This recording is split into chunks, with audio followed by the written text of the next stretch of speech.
Pada malam hijrah Nabi SAW, di mana malam ketika para pemuka Quraisy, orang-orang Quraisy berniat untuk membunuh Nabi SAW, dan setelah mereka berkumpul di Darul Nadwah dan mereka telah sepakat untuk membunuh Nabi SAW, sebagaimana yang telah disebutkan dalam hadis Bukhari, maka mereka berkumpul dan datanglah iblis, syaitan, menjelma menjadi manusia yang menguatkan pendapat Abu Jahal. Ketika Abu Jahal berpendapat, bagaimana kalau kita kumpulkan perwakilan di antara suku-suku itu, kita tugaskan untuk membunuh Muhammad. Ini pendapat Abu Jahal. Ketika itu pun iblis pun langsung, ya ini pendapat yang bagus nih. Iblis yang menjelma tadi, tiba-tiba dia mengatakan ini pendapat yang bagus. Maka setelah itu terkumpullah ini pemuda-pemuda yang kekar, yang kuat, berani, siap mati lah intinya. Ya, tim khusus, ibaratnya kalau di istilah TNI itu Kopassus, khusus mereka, yang mereka direkrut khusus untuk membunuh Nabi SAW, dan mereka akan dibayar mahal. Mereka akan dibayar mahal siapa yang bisa membunuh Nabi SAW. Maka dikumpulkan mereka, dan tibalah waktu di mana mereka siap untuk membunuh Nabi SAW. Dan sebagaimana kisah yang sudah masyhur ya kita dengar, kita ketahui, di mana saat itu pun Rasulullah SAW itu menggantikan posisinya bersama Ali.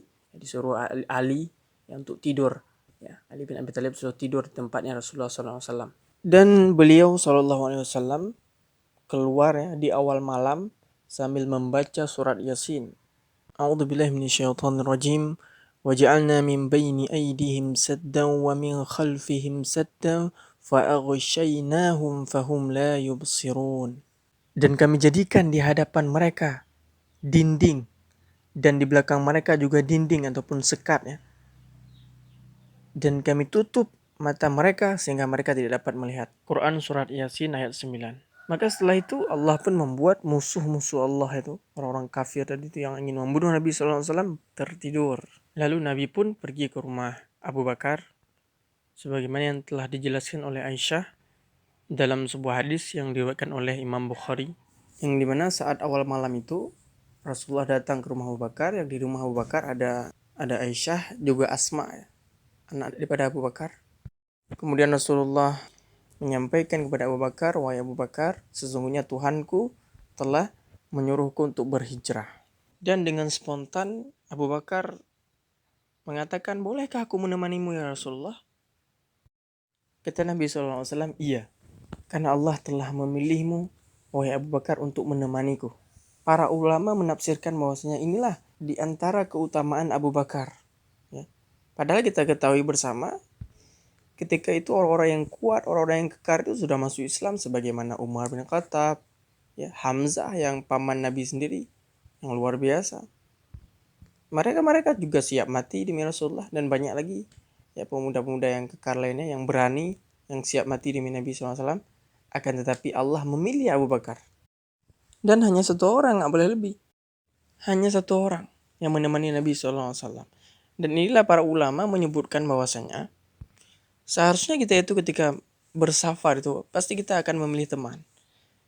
Dan teman yang kita pilih pasti harus jujur ya. Orang yang bersafar bersama kita ini bersama-sama itu harus jujur, amanah, dan siap bersama-sama, saling membantu, bukan nanti saling melepaskan diri. Atau istilahnya itu keke, itu tidak boleh, tidak bisa seperti itu ya. Iya, sebagaimana di masa kekhalifahan Umar bin Khattab, ada seorang tabi'in yang berkata kepada Umar bin Khattab, kata tabi'in itu, saya suka ini orang. Ya, tunjuk seseorang. Kemudian kata Umar bin Khattab, apakah kamu sudah pernah bersafar bersama dia? Tabi'in ini menjawab, belum. Maka Umar bin Khattab kembali berkata, maka sesungguhnya kamu belum mengenal dia. Ya, kamu belum tahu tentang dirinya. Karena ternyata tolak ukur cara kita mengetahui sifat asli dari seseorang itu ketika kita bersafar bersama dengannya. Karena di safar itu nanti dibutuhkan ada pengorbanan waktu, pengorbanan harta, ya. Bagaimana akhlaknya ketika ada suatu masalah yang terjadi dalam perjalanan. Bahkan mungkin ada hal-hal yang bersifat kita harus berkorban ini untuk teman-teman kita. Karena bisa saja di saat kita berkumpul, bergaul bersamanya, belum terlihat apa-apa itu. Tapi ketika bersapa nanti terlihat semua. Ya, terlihat kadang pelitnya, ya ketika mungkin lagi makan ini dia berharap jadi orang bayar, dia nggak mau bayar. Itu terjadi. Ya mau yang gratis saja lah intinya. Ada nanti penginapan, tidak mau bayar ya dia. Pengennya nebeng-nebeng aja lah, yang gratis saja. Belum lagi nanti dia membuat masalah-masalah. Macam-macam masalah yang dibuat sehingga nanti akhirnya teman-temannya pun ikut terseret dengan masalah yang dia buat. Maka insya Allah kita akan mengenal nih sifat dan karakter seseorang itu ya ketika kita bersapar bersamanya. Maka dalam hal ini di sini Allah memilih Abu Bakar di antara banyaknya sahabat yang lain. Maka kita akan simak bagaimana ini. Apa sih yang dilakukan oleh Abu Bakar sehingga Allah yakin dan menetapkan Abu Bakar ini sebagai pendamping Rasulullah SAW di saat hijrah. Kata Aisyah setelah Rasulullah menyebutkan bahwasanya yang mendampingi adalah Abu Bakar ini kata Aisyah menangis. Menangisnya bukan karena takut tapi karena terharu saking senangnya beliau diminta oleh Rasulullah untuk mendampingi Rasulullah. Dan Abu Bakar berkata, "Wahai Rasulullah, di belakang rumah ini aku sudah siapkan ya Rasulullah. Setelah siapkan 2 ekor unta dengan segala perlengkapannya yang menjadi tunggangan kita nanti." Lalu Abu Bakar pun mengatur strategi yang sangat luar biasa. Dia menyuruh Asma dan Abdurrahman, ini anaknya, untuk berjalan melihat situasi, mencari informasi. Maka setelah itu Rasulullah pun memulai hijrahnya dengan menuju ke Gua Sur. Dan Abu Bakar pun menyuruh salah seorang budaknya yang telah dibebaskan dan dia pun telah masuk Islam untuk menyusul Rasulullah dan Abu Bakar dengan membawa domba-dombanya dalam rangka agar domba-dombanya ini menghapus jejak unta ataupun perjalanan hijrah Rasulullah dan Abu Bakar ini. Ya, luar biasa strategi daripada Abu Bakar.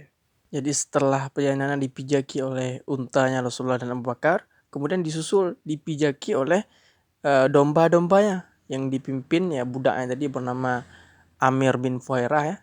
Diiring bersamaan itu agar ketika diinjak oleh domba-domba ini jadi hilang jejaknya sehingga tidak dibaca oleh rombongan kafir Quraisy yang ingin berniat membunuh Nabi SAW. Dan setelah tiba itu di Gua Sur, sebagaimana dijelaskan oleh asar yang telah dinukilkan oleh sahabat-sahabat Rasulullah SAW itu, sebagaimana yang dinukilkan oleh Abu Al-Qasim Al-Bardawi itu dalam kitabnya melalui Ibnul Abi Mulaikah, dijelaskan saat perjalanan Nabi dan Abu Bakar itu ya, Abu Bakar sering pindah-pindah posisi. Kadang dia ke kiri, tiba-tiba nanti ke kanan, tiba-tiba nanti ke depan, tiba-tiba nanti ke belakang. Ya, tiba-tiba sampai Rasulullah bertanya, "Kenapa wahai Abu Bakar?" Apa kata Abu Bakar? Ini luar biasa. Benar-benar Abu Bakar sangat mencintai Rasulullah SAW. Tanya Nabi, "Kenapa Abu Bakar kamu seperti itu?" "Wahai Rasulullah, ketika aku berada di kiri, aku takut nanti datang musuh dari kanan, maka aku kembali ke kanan. Dan ketika aku di depan, aku takut, aku khawatir nanti tiba-tiba kadang mungkin ada musuh yang mengintai dari belakang, maka aku ke belakang." Jadi dilindungi Rasulullah SAW. Ibaratnya kalau nanti ada yang panah, ada yang melakukan sesuatu hal yang buruk yang akan mencelakai Rasulullah SAW, Abu Bakar siap pertama menahan itu, menangkis itu. Bahkan dia rela mengorbankan dirinya, nyawanya, demi keselamatan Rasulullah SAW. Masya Allah. Kemudian di riwayat yang lain, ketika tiba di Gua Sur, Abu Bakar itu tidak mengizinkan Rasulullah masuk duluan. Tidak, ya. Rasulullah disuruh keluar dulu oleh Abu Bakar. Tunggu di luar dulu. Abu Bakar mengontrol pertama sendiri, dia kontrol tuh keadaan Gua Sur bagaimana di dalamnya, ketika kira-kira aman baru masuk. Ketika itu Abu Bakar pun menemukan beberapa lubang ya di Gua Sur. Ya, Abu Bakar khawatir ini mungkin nanti keluar di sana ada ular atau bintang berbisa lainnya, ada kalajengking ya dan lain sebagainya itu. Sehingga Abu Bakar mengambil bebatuan, dia tempel semua ditutupi ya, lubang-lubang sebagian ditutupi dengan kain-kain yang dia bawa. Dan tersisa ada 2 lubang yang tidak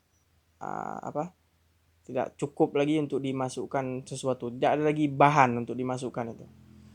Apa yang dilakukan Abu Bakar? Abu Bakar pun menutup dengan kedua kakinya, ditutup. Barulah Rasulullah dipersilakan masuk. Di saat Rasulullah beristirahat, gitu, tiba-tiba ada sesuatu, tidak disebutkan apa itu jenisnya, yang jelas itu binatang berbisa, ya. Saat Rasulullah sedang tidur, tiba-tiba ada yang menyengat kakinya Abu Bakar yang menutup lubang itu. Tapi Abu Bakar tidak bergerak sedikit pun. Kenapa? Takut nanti ketika dia bergerak, kebetulan Rasulullah sedang tidur di pangkuannya Abu Bakar. Ya, kalau dia bergerak sedikit nanti Rasulullah pasti akan jaga. Maka dia tahan sakit, dia tahan. Padahal sakit sekali itu. Ya, bagaimana yang disengat bintang berbisa itu? Bagaimana nggak sakit? Ya tentu sakit. Ya, dia tahan sampai meneteskan air mata.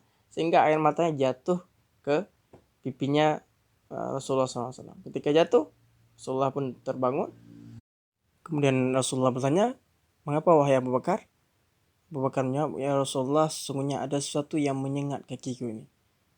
Kemudian Rasulullah pun suruh angkat. Abu Bakar, angkatlah kakimu. Kemudian Rasulullah pun meludahinya sehingga ya biiznillah ya, sembuh ya. Sembuh seperti hana sakit, seperti tidak sakit apa-apa. Ya, luar biasa ini pengorbanan Abu Bakar. Yang cintanya kepada Rasulullah ya benar-benar itu, benar-benar tulus. Ya. Bukan sekedar di lisan, tanya begah cinta, begahnya. Cuma sekedar di lisan, cuma sekedar di bebah. Di mulut, di hati home, kenyataan home. Ya, ini betul-betul beliau yang tidak hanya mengorbankan hartanya, nyawanya berani dikorbankan demi Rasulullah SAW. Maka ini mudah-mudahan jadi teladan bagi kita semuanya, insya Allah. Dakwah semampumu.